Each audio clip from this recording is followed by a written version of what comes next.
Hi everyone. So for our first topic, we're just going to introduce the clinical assessment before we go into the specific components as separate talks.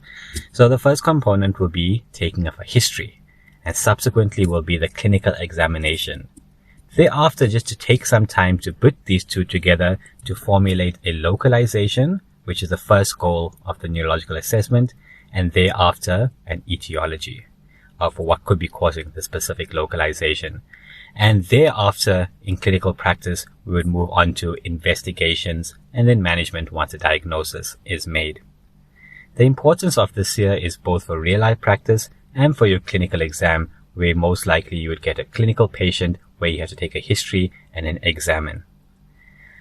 History being the first step is the gateway to your diagnosis, whereby at least throughout the history or by the end of the history, you should have already started to formulate an idea, and so that you can then put specific attention to certain parts of the clinical exam.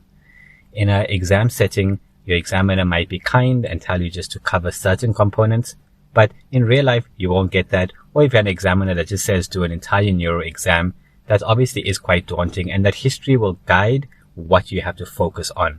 So you might still have to do the full neuro exam, but if you take a good history, you would know, okay, I'm going to focus most of my time on the motor component, or you'd have asked the right questions and wouldn't think that there's anything wrong with the sensory exam. So when you do it and find normal sensation, you're not going to doubt yourself.